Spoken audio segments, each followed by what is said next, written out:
ሰሞኑን በሚዲያ ላይ ሲዘዋወር አግኝቼ ያነበብኩትን እንደተለመደው ላካፍላችሁ። ከዚህ ቀደም አንድ መጽሐፍ ላይ አንብቤው አይምሮዬ ውስጥ በጣም ተቀምጦ የነበረ አሁን ግን ከነገሮች ጋር አገናዝቤ በጣም የተማርኩበትን ነገር ላካፍላችሁ። ታሪኩ እንዲህ ነው። 3 ሰዎች የሞት ፍርድ ይፈረድባቸውና በገዳዮቻቸው ፊት ይቀርባሉ።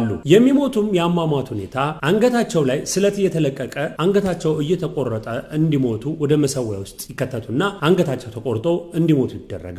ታዲያ እነዚህ ፍርደኞች 3 ናቸው። እነዚህ 3 ፍርደኞች አንዱ ሃይማኖታዊ ሰው ነው፣ ሁለተኛው ህግ አዋቂ ጠበቃ ነው፣ ሶስተኛው ደግሞ የፊዚክስ ሊቅ ምሁር ነው። ታዲያ እነዚህ 3 ሰዎች ወደ መሰዊያ ወይም ወደሚገደሉበት ስፍራ እየተወሰዱ አንገታቸው ውስጥ ይከተትና ሊገደሉ ይዘጋጃሉ። በመጀመሪያም ሃይማኖታዊ ሰው ሊገደል አንተ የመጨረሻ የምትናገረው ቃል ምንድን ነው ብለው ይጠይቁታል። እኔ በፈጣሪ አምናለሁ፣ ምንም ነገር ስላላደረግኩ አልሞትም፣ በፍጹም አይቆረጥም ይላል። መልካም ጨርሰሃል ተናገርክ?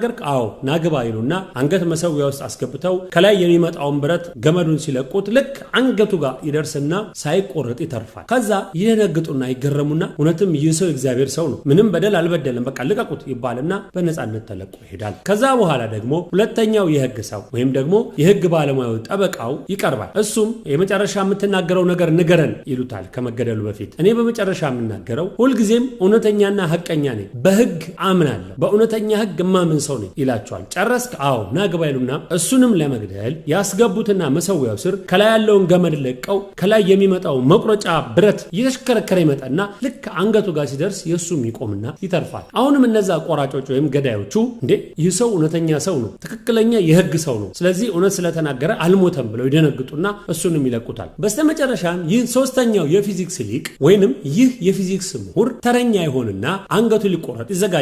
ናግባ ብለው አስገብተውት አንገቱ ላይ ከመልቀቃቸው በፊት የምትናገረው ነገር አለ ሲሉት ቀና ብሎ የመግደያውን ገመድ ያየዋል። በሚመለከትበት ጊዜ የእሱን አንገት ወይም የሌሎቹን አንገት እንዲቆርጥ የታሰረው ብረት ገመዱ አንገታቸው ጋር ሲደርስ ስለሚያጥር እንዳልሞቱ ብሎ ያገናዝባል። የመጨረሻ የምናገረው ነገር ምን መሰላል? ይህ የምትመለከቱት የአንገት መቁረጫ በጣም የተለየ ነው። እኔ እንደነሱ በህግም አላምንም፣ በፈጣሪም አላምንም። እኔ የፊዚክስ ምሁር ነኝ። ነገር ግን እናንተ እነሱ እንዳሉት ሳይሆን ገመዱ ስላጠረ ነው ያልሞቱት ይላቸውና ስለቱ የታሰረበት ገመድ አጭር ስለሆነ አንገታቸው ጋር ሲደርስ ቁመቱ ገመዱ ስላልደረሰ ነው ያልቆረጣቸው፣ ስለዚህ ገመዱን ረዘም አድርጉት ብሎ ይመክራቸዋል። እውነትም ቆራጮቹ ቀና ብለው ሲያዩ ገመዱ አጭር ነው። ወዲያውኑ ገመዱን አስረዘሙትና የፊዚክሱ ሊቅ ገመዱን አንገቱ ላይ ለቀው በመቁረጫው አንገቱን ቆርጠው ገደሉት። ባይናገር ኖሮ ይህ ሰው አይሞትም ነበር። አያችሁ፣ አንዳንድ ጊዜ የመትረፊያ መንገዳችሁ የመጥፊያ መንገዳችሁ አይታወቅምና ነገሮችን ሰከን ብላችሁ ግራቀኙን እያገናዘባችሁ ብናልፍ መልካም ነው። ይመቻችሁ። ሰሞኑን በሚዲያ ላይ ሲዘዋወር